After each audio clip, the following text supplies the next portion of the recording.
welcome back. It is week number 6 in the Virtues Museletter, and I want to say hello and welcome you from 15 countries now.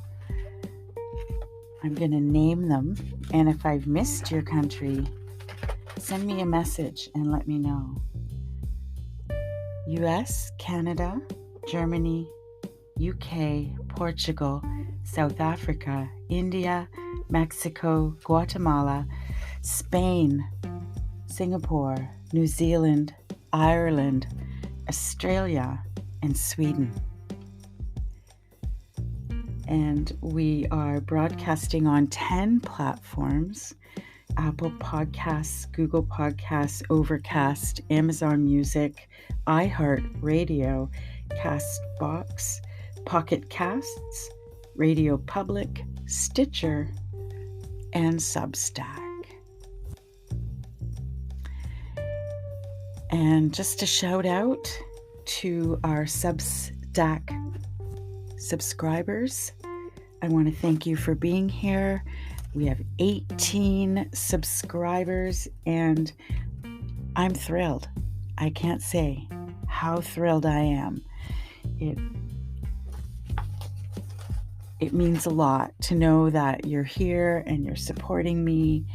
I know who you are, and I'm just thrilled to find a circle of beautiful people around me. So thanks for being here.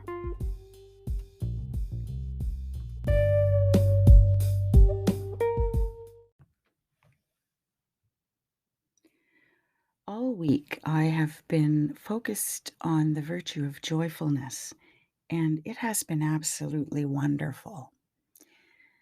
When I consider this virtue and how it inspires me, what it brings to me, how I tap into it, and how I sustain it,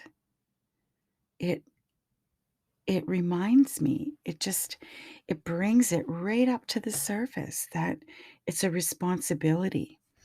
It's like any kind of exercise. I am required to put in the effort in order to benefit from it. So I believe all virtues are like this. And this is part of the magic and the way spirit interfaces with the human body. It's a choice. It's a discipline. It's a sacrifice. It's a focus. It's a goal. These become tangible. I can prioritize them. Yeah, so it's been an interesting week. But before I jump into more of describing what it is that I've considered this week, I want to read you a poem by Donna Ashworth, who is somebody I discovered on Facebook, but I absolutely adore. So listen to this.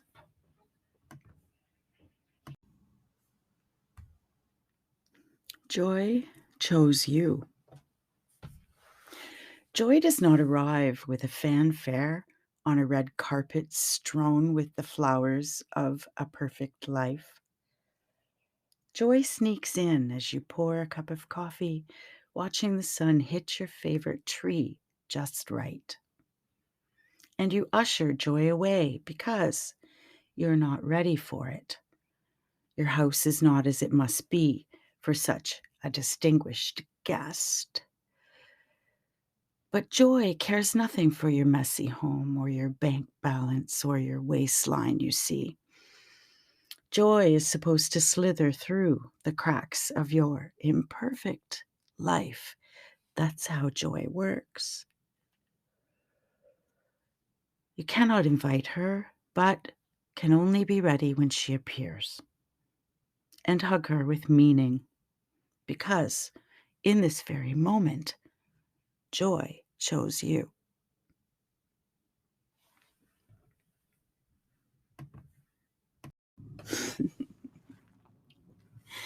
Isn't that lovely?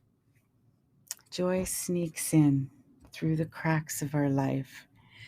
And isn't that so true? And I love that about joy. And I so appreciate my childhood years for allowing me to revel in that state of mind. I was really blessed in so many ways. Grew up in the country.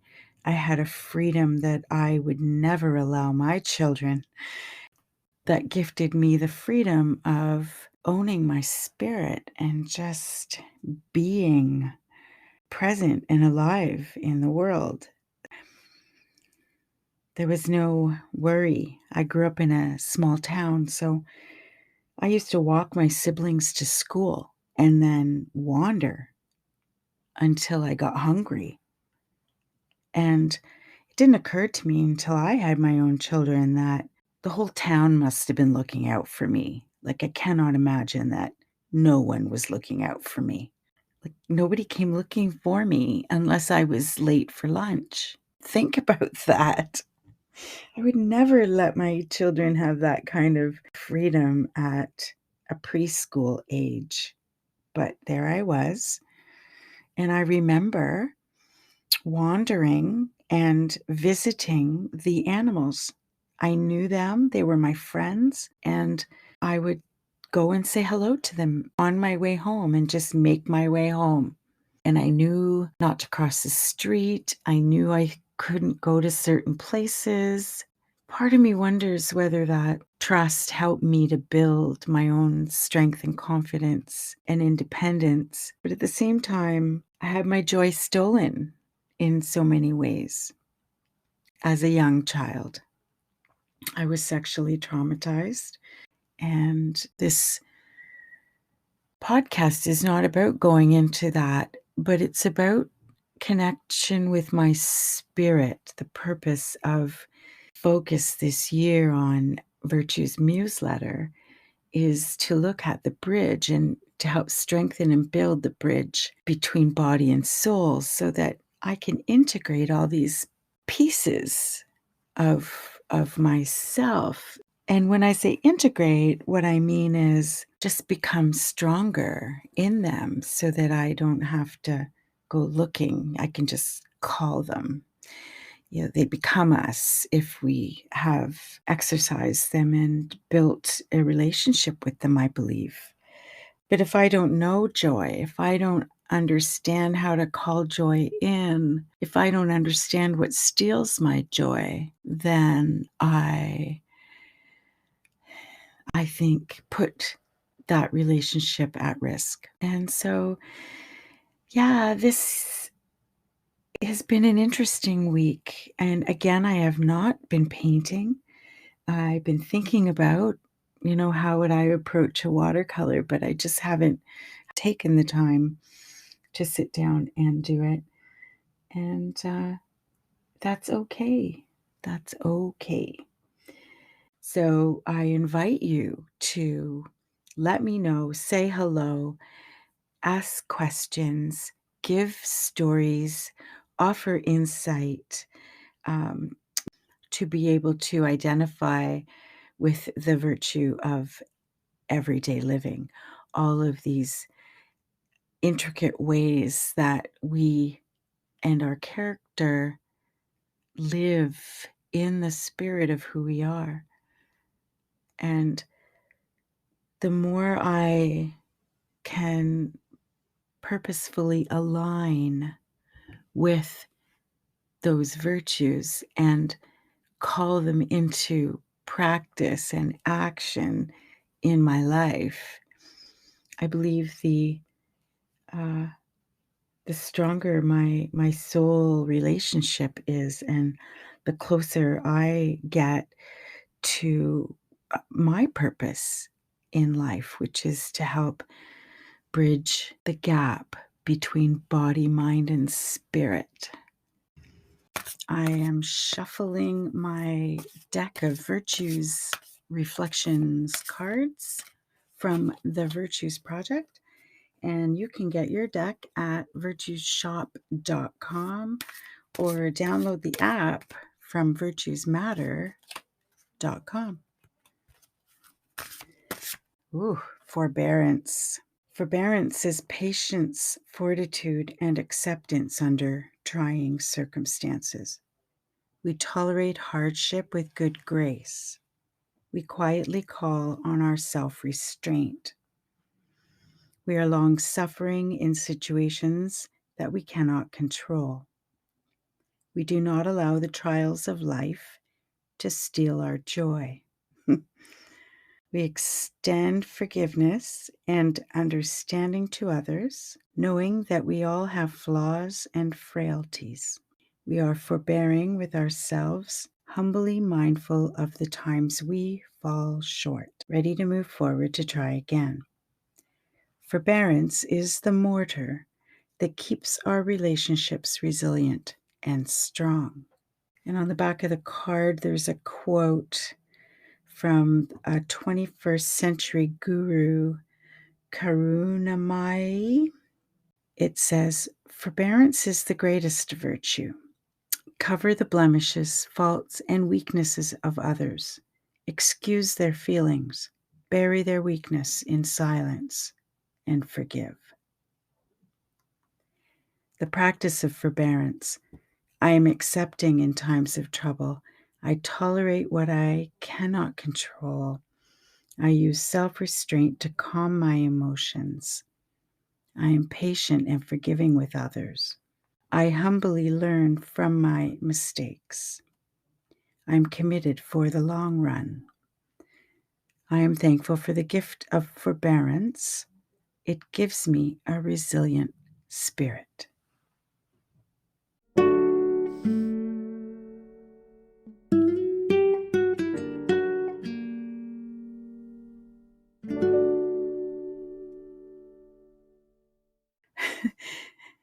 We do not allow the trials of life to steal our joy. This one thing I love about these cards is how they hold each other's hand and help each other along these virtues. They never work in isolation. It's always in tandem with one another, and it's such a beautiful thing. It really calls me to personal responsibility and nurturing the practices for the discipline in order to exercise these virtues in my life. So the questions I'll be journaling on this week: how does forbearance sustain me? What does it look like in practice? And what are the gifts that it brings me? Those questions crop up. I'm looking at the visual, and for those who don't get to see the card, it's this parched mountain landscape. It is cracked. It is rock. I get thirsty just looking at it. Anyway, may the week of forbearance bring us much nourishment and remembering of all the ways that joy works in tandem.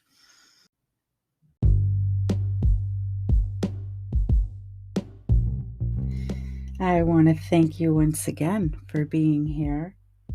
And I want to thank all of the platforms that are promoting our podcast, especially Anchor, where production happens. But wherever it is that you're listening from, remember there is an option. If you have the means and feel it in your heart, you can sponsor for $5 a month or $50 a year. Or there's another level if you're interested. But I appreciate all of the sponsorship, and it does help to sustain my work. So thanks for being here and have a great week.